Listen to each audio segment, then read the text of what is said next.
Part 4. Seeking the Truth. Chapter 28. The Pact, Unspoken. The morning came in quiet layers of silver fog. The forest around them slept, shrouded in stillness, as though it too waited for what would come next. Merrick stirred first, his cloak damp with dew. He sat up slowly, watching as Ilona tucked the diary back into Daniil's satchel without a word. Daniil, eyes open but silent, gave a faint nod. It was as if they'd all made peace with what had been read, even if it left more questions than answers. For a while, no one spoke. Then Merrick broke the silence. "We can't go back, can we?" Ilona met his gaze. "Even if we did, we wouldn't be the same." Daniil reached into his coat and pulled out something none of them had seen before. A folded, weathered map. The edges were burned, the ink faded in places, but it was real. He laid it out between them. "Where did you get this?" Merrick asked, stunned. Daniil pointed to a small symbol etched near the bottom corner. A white lamb, crudely drawn, circled in a fading ink. It rested beside a winding river and a mark labeled Halgar's Hollow. Ilona leaned in. "That's past the mountain pass. That region's been abandoned since before I was born." Daniil tapped it once, then placed a hand over his chest. He had been there. They packed quickly. Ilona slid the page back into the diary. She didn't speak of what she read, and Daniil didn't ask, but as they moved, a quiet understanding built between them, a bond of unspoken trust. Merrick adjusted the sword on his hip, then tied a cloth over his shoulder, dimming the shine of his insignia. "If anyone asks," he said, "I'm not a prince, just a wanderer named Merrick." Ilona raised a brow. "Merrick?" He grinned. "Short for leave me alone and let me blend in." They smiled, but the weight of what they were stepping into was not lost on any of them. By midday, they reached the ridge that overlooked the distant plains. Far in the distance, they could see the land darken, the edges of Halgar's Hollow. The wind changed there, sharper, carried with it the scent of old fires and forgotten things. "Beyond this point," Merrick said, "we don't turn back." Ilona took a deep breath and stepped forward. Daniil followed. And then Merrick. Together, no words, no vows, they crossed the line between what was known and what was hidden. The pact was made, though none spoke it aloud. But the world heard. And it began to shift. Chapter 29. The Hollow's Watch. The shadows grew longer as the trio pressed beyond the safety of known lands. The path to Halgar's Hollow was no true path at all, just fractured stone, tangled underbrush, and silent warnings whispered by the wind. Birdsong had long vanished. In its place came the low howl of air, threading through bone-dry branches, like breath slipping through teeth. Daniil walked ahead, steps purposeful but cautious. He hadn't spoken since they'd crossed the ridge. He didn't need to. His posture said enough. They were being watched. "This place feels wrong," Ilona whispered, fingers brushing the hilt of her belt dagger. Merrick nodded. "There's history here, but not the kind kept in books." They reached a split in the land, a narrow chasm with jagged stone like broken teeth. A thin bridge of roots and half-collapsed stone stretched across it. Below, only blackness. Daniil didn't hesitate. He stepped onto the bridge, arms slightly out to balance, his cloak catching in the wind like wings. Ilona held her breath until he reached the other side. "We're really doing this," she said to Merrick. "Guess so," he replied, voice low. "Welcome to the point of no return." One by one, they crossed. On the other side, the forest gave way to ancient ruins swallowed by moss. Broken statues littered the overgrown path, worn figures with hollow eyes and lamb motifs etched into their cloaks. Merrick paused at one, running a gloved hand over the crumbling shoulder. "This wasn't just a village," he muttered. "It was sacred. Look at the markings." Ilona traced the symbol with a frown. "Same as the necklace I am wearing." Before he could respond, Daniil raised a hand. His head tilted, eyes narrowed. A soft humming trembled through the air, low, rhythmic, distant. Drums. Not war drums, but ones.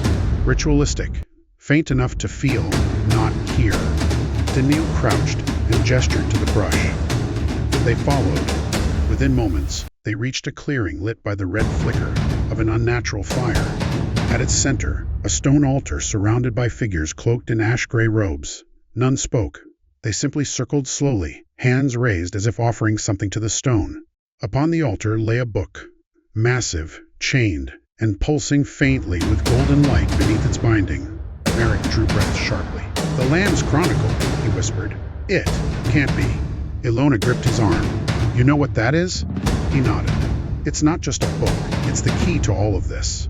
Then, one of the robed figures stopped mid-step. Slowly, its head turned toward the tree line. Straight toward them. Chapter 30. The Chronicle's Truth. The three crouched low behind the moss-covered stones, their breathing hushed but heavy. The robed figure's gaze lingered, though its face remained hidden beneath the hood. They all felt the weight of it. But no alarm was raised. Not yet. The figure turned slowly back toward the circle, as if it had sensed something, and dismissed it. Ilona exhaled softly. That was too close. Merrick's fingers gripped the edge of the stone, knuckles pale. His eyes stayed locked on the chained book.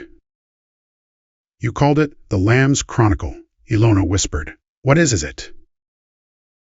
He nodded slowly. "It's something my father once mentioned. A relic kept by the ancient Watchers of the Lamb. He said it recorded not just history, but prophecy, the rise and fall of kingdoms. Secrets written in it were said to reshape thrones." Ilona glanced toward the circle. "So why is it here? And who are they?"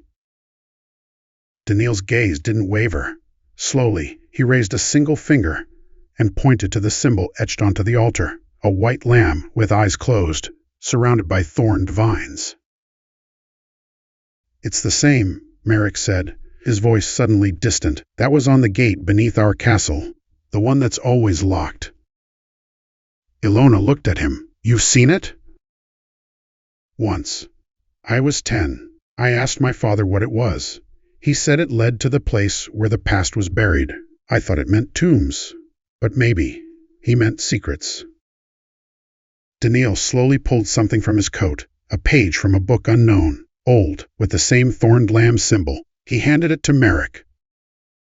"Where did you get this?" Merrick asked. Daniil pointed toward the altar, then toward Ilona. "You think she's connected?" Merrick asked softly. Ilona frowned. "My family's always been in Ilaris. We've guarded the hills, tended sheep, read old prayers. My mother always said we were keeping watch. I thought it was just tradition." She looked down at her pendant. "What if this wasn't tradition?" she whispered. "What if it was preparation?" The chronicle pulsed again, this time brighter, as though it had heard her.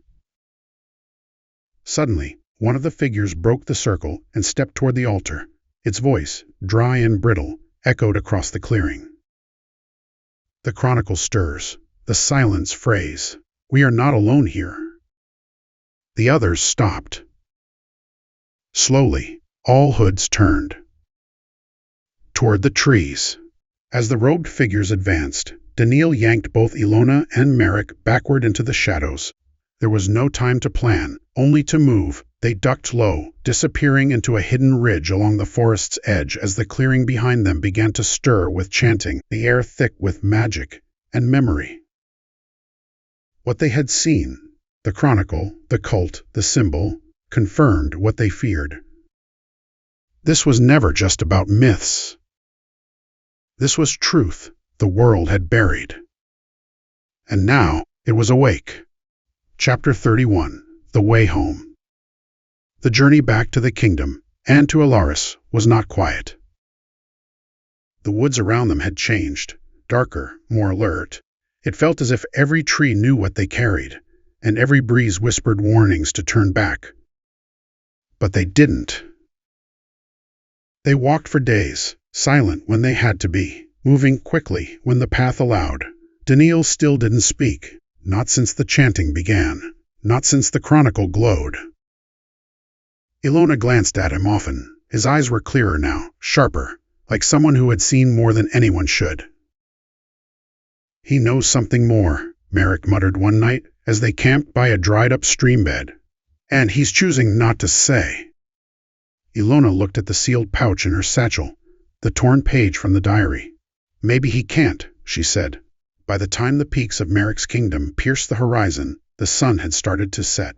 Towers once beautiful now stood shadowed, less comforting than he remembered, as if they too waited for answers.